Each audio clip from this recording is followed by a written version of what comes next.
नमस्कार, मी श्वेता. तुम्ही पाहताय न्यूज 18 लोकमत. बुलेटिनमध्ये तुमचं स्वागत. या बुलेटिनची सुरुवात करतोय पिंपरी मधल्या एका बातमीनं, कारण तिथे सुप्रसिद्ध कला दिग्दर्शक राजू साप्ते यांनी आत्महत्या केली आहे. त्यांनी त्यांच्या राहत्या घरात गळफास घेऊन आत्महत्या केली आहे. आत्महत्या करण्यापूर्वी त्यांनी एक व्हिडिओ केलेला आहे तयार, आणि यामध्ये लेबर युनियनचा एक पदाधिकारी त्रास देत असल्याचा आरोप त्यांनी केला. वाकड पोलीस ठाण्यामध्ये या प्रकरणी गुन्हा दाखल करण्याची कारवाई सुरू आहे. लेबर युनियनचे पदाधिकारी राकेश मोरिया यांच्या जाचाला कंटाळूनच माझ्या पतीने आत्महत्या करण्याचं पाऊल उचललंय, आणि त्यामुळे राकेश मोरियाला कठोर शासन होऊन माझ्या पतीला न्याय मिळायला हवा, अशी मागणी राजू साप्ते यांची पत्नी सोनाली साप्ते यांनी केली आहे. नमस्कार, मी राजेश मारुती साप्ते. मी आर्ट डायरेक्टर आहे. मी पुढच्या प्रकाशी नशा केलेली नाही. मी पूर्ण विचारांती हा निर्णय घेत आहे, कारण मला काही गोष्टींचा खूप त्रास होत आहे. ज्यातली ही गोष्ट आहे की राकेश मोरिया लेबर युनियनमधून जे ट्रेझरर मला खूप त्रास देत आहेत. माझं कुठच्याही प्रकारचं पेमेंट तिकडे थकीत नाही. सगळं पेमेंट रेग्युलरली दिलेलं आहे. माझी कुठचीही कंप्लेंट तिकडे नाही. राकेश मोरिया युनियनमधल्या काही लेबर लोकांना मुद्दामून फोन करून त्यांच्याकडून ते वदवून घेत आहेत की राजू साप्तेने 1 का 1.5 दिया नाही. हे कालही मी क्लिअर केलं आहे. नरेश मेस्सी त्यांनी पण फोन करून विचारलं असता त्यांनीही सांगितलं की माझं पेमेंट पूर्ण आहे. नरेश मेस्सीनी सांगितलं की आजपर्यंत दादानी कुठचंही पेमेंट अर्धवट केलेलं नाही. तरीही राकेश मोरिया हे मला खूप सतवत आहेत. ते माझं कुठचंही काम चालू करू देत नाही आहेत. सध्या माझ्याकडे 5 प्रोजेक्ट आहेत, ज्याची इमिजिएट मला काम चालू करायचं आहे. त्यातलं एक प्रोजेक्ट काल मला झीचं सोडून द्यावं लागलं, बिकॉज मला ते कामच नाही करून देत आहेत. तसंच दशमी क्रिएशनचं काम चालू असताना ते त्यांनी थांबवलेलं आहे. या गोष्टीचा निषेध म्हणून मी आज आत्महत्या करत आहे. तरी मला न्याय देण्याचा प्रयत्न करावा. धन्यवाद. न्याय तर पहिले मिळाला पाहिजे, पण त्या माणसांनी त्यांच्याकडनं डिमांड केली.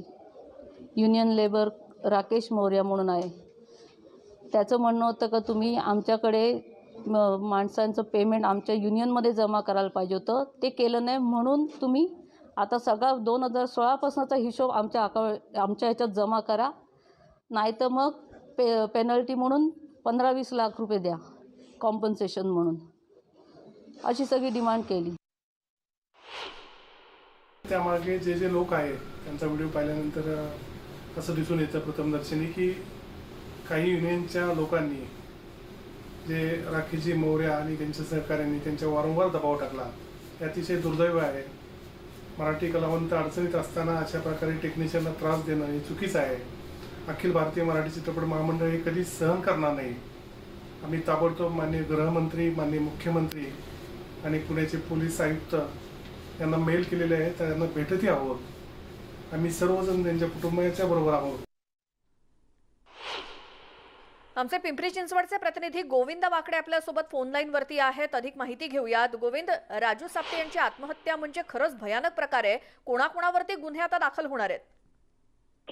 हा प्रकार अत्यंत धक्कादायक आणि तितकाच दुर्दैवी म्हणावा लागेल. खरं तर या सगळ्या प्रकरणामध्ये आता पोलिसांनी लक्ष द्यायला सुरुवात केलेली आहे. मात्र आपल्यावर ज्या पद्धतीने त्रास दिला जात होता राकेश मोरियाकडनं राजेश साप्ते यांना, त्या संदर्भात त्यांनी पोलिसांकडे आधी तक्रार केली होती का, आणि त्यानुसार पोलिसांनी कारवाई केली असती तर हा प्रकार घडला नसता, अशी चर्चा आता सुरू आहे. मात्र पिंपरी चिंचवडचे पोलीस उपायुक्त आनंद भोईटे यांनी माहिती दिलेली आहे की या संदर्भामध्ये आधी काही तक्रार त्यांनी दिली होती का याचा आम्ही तपास करतो आहोत, आणि आता ज्यांच्याबद्दल राजेश साप्ते यांनी आत्महत्या करण्यापूर्वी एक व्हिडिओ करून आरोप केलेले आहेत त्या राकेश मोरियाला पकडण्यासाठी, अटक करण्यासाठी टीम रवाना झालेले आहेत. या सगळ्या घटनेमुळे चित्रपट सृष्टीमध्ये एकच खळबळ उडालेली आहे. राजेश साप्ते यांचं खरं तर मोठं योगदान आहे. खूप मोठे कलाकार आहेत. अनेक मोठ्या चित्रपटाचे सेट त्यांनी उभे केलेले आहेत. कला दिग्दर्शक म्हणून त्यांचं मोठं नाव, अत्यंत संयमी आणि हळवा तेवढाच कर्तृत्ववान असा हा व्यक्ती आज एवढा टोकाचा निर्णय घेतो आणि तोही केवळ युनियन लीडरच्या त्रासामुळे हे कुठेतरी अत्यंत गंभीर बाब आहे. चित्रपट सृष्टी जी आहे त्यामध्ये असे प्रकार होत आहेत. आपल्याला माहिती आहे खरं तर मागील 1-1.5 वर्षापासून अनेक ठिकाणचं शूटिंग बंद आहे आणि त्यामध्ये अनेक कलाकार असतील किंवा हे अशी अनेक व्यक्ती आहेत जे सफर करतायत. त्याचं वेगळंच एक त्यांना टेन्शन आहे आणि त्यात जर अशा पद्धतीने कोणी त्रास देत असेल, मानसिक त्रास देत असेल तर एवढा टोकाचा निर्णय घ्यावा लागत असेल आणि त्याकडे कोणी लक्ष देत नसेल तर हे अत्यंत गंभीर बाब म्हणावी लागेल. आता जसं आपण ऐकलं की साप्ते यांच्या पत्नीने मागणी केलेली आहे आणि संबंधित जो काही आरोपी आहेत ज्याच्यावर आरोप केले जात आहेत त्याला तात्काळ अटक करून न्याय द्या असं त्यांचं म्हणणं आहे. मात्र हा प्रकार जो आहे तो इथेच थांबत नाहीये. अशा पद्धतीने आणखी किती लोकांना ह्या व्यक्तीने जो युनियन लीडर आहे त्यांनी आणखी किती लोकांना त्रास दिला आहे का याचा तपास करावा लागणार आहे. नेमकं हे प्रकरण पैशाच्या पलीकडे जाऊन आणखी काही खंडणी मागण्याचाही प्रकार होता का याचाही पोलिसांना शोध घ्यावा लागणार आहे. आता या सगळ्या प्रकरणी वाकड पोलीस स्टेशनमध्ये अकस्मात मृत्यूची नोंद करण्यात आलेली आहे. मात्र ज्या पद्धतीनं साप्ते यांनी मृत्यूपूर्वी व्हिडिओ केलेला आहे आणि त्याचबरोबर एक सुसाईड नोटही लिहिलेली आहे त्यानुसार आता पुढचे गुन्हे दाखल होणार आहेत आणि तात्काळ या संबंधित व्यक्तीला ज्याच्यावर आरोप आहे राकेश मोरे त्याला पोलीस अटक करतील अशी अपेक्षा आहे. बरोबर गोविंद, अगदी शुद्धीमध्ये त्यांनी हा व्हिडिओ केला, तयार केला, पोस्ट केला, म्हणजे त्यांच्या राहत्या घरामध्ये त्यांनी गळफास घेतला. मात्र इतकं सगळं होईपर्यंत मग ते घरात एकटे होते, कोणीच नव्हतं त्यांच्यासोबत. काय कशा नंतर कशी ही गोष्ट लक्षात आली? अर्थात घरचे हे आज सकाळी घडलेला प्रकार आहे. जेव्हा घरी कोणीही नव्हतं तेव्हा त्यांनी त्यांच्या रूम मध्ये आतमध्ये दरवाजा लावून आतमधून हे कृत्य केल्याचं माहिती समोर येते. बराच वेळ आवाज देऊनही जेव्हा ते बाहेर येत नव्हते तेव्हा त्यांच्या पत्नीला ही बाब लक्षात आली घरच्यांना आणि त्यांनी मग पोलिसांना बोलवून दरवाजा उघडण्याचा प्रयत्न केला आणि जेव्हा दरवाजा उघडला तेव्हा हा सगळा गंभीर प्रकार समोर आलेला. एक गोष्ट लक्षात घेतली पाहिजे की हे राजेश साप्ते अत्यंत संयमी माणूस, अत्यंत संवेदनशील म्हणून त्यांची सृष्टीमध्ये चित्रपट सृष्टीमध्ये ओळख आहे.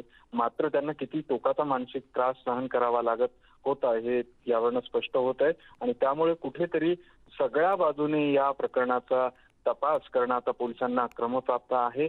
त्यांचे जे प्रोजेक्ट आहेत ते प्रोजेक्ट परत गेल्यामुळे आणखी त्यांना फ्रस्ट्रेशन आलं होतं का ते प्रोजेक्ट परत घेतले गेले, आणखी कोण कोण त्यांना त्रास देत होतं याचं सगळं माहिती पोलिसांना घ्यावी लागणार आहे. मात्र सगळ्यात महत्वाची बाब म्हणजे त्यांना जो त्रास होता त्यांनी त्याबद्दल पोलिसांना आधी कळवलं होतं का आणि पोलिसांनी त्या संदर्भातही काही कारवाई केली होती का याचंही उत्तर पोलिसांना आता द्यावं लागणार आहे. बरोबर गोविंद, मात्र लेबर युनियनच्या पदाधिकाऱ्यांकडून जो काही दबाव त्यांच्यावरती होता कशा पद्धतीचा, म्हणजे यापूर्वी त्यांनी कधी या गोष्टीची वाच्यता त्यांच्या कुटुंबियांकडे किंवा इतर कोणाकडे तरी केली होती का अचानकपणे हा प्रकार समोर आला? अर्थातच या सगळ्या प्रकाराची माहिती साप्ते यांच्या पत्नींना होती. त्यांनी तसं आपल्याशी बोलताना स्पष्टही केलेलं आहे आणि त्यांनी सुद्धा संबंधित व्यक्ती जो आहे राकेश मोरिया त्याला सांगण्याचा प्रयत्न केला की आत्ताची जी कंडिशन आहे ती वाईट आहे आणि नियमानुसार जे पैसे देणं लागतात सेट उभं करण्यासाठी जे कामगार असतात त्यांना जे पैसे द्यायचे असतात ते त्यांच्या अकाउंटमध्ये जमा होतील. परंतु हा जो युनियन लीडर आहे जो यांना धमकावत होता त्याचं असं म्हणणं होतं की त्यांना ते पैसे कामगारांना न देता सरळ यांच्या खात्यामध्ये जमा केले जावेत असा त्याचा हट्ट होता आणि त्यासाठी म्हणून तो सातत्यानं मानसिक त्रास देत होता असं साप्ते यांच्या पत्नीचं म्हणणं आहे. त्यामुळे अतिशय भयानक हा प्रकार आहे. गोविंद, धन्यवाद तुम्ही दिलेल्या माहितीसाठी. मात्र कला दिग्दर्शक राजेश साप्ते यांनी राहत्या घरामध्ये गळफास घेऊन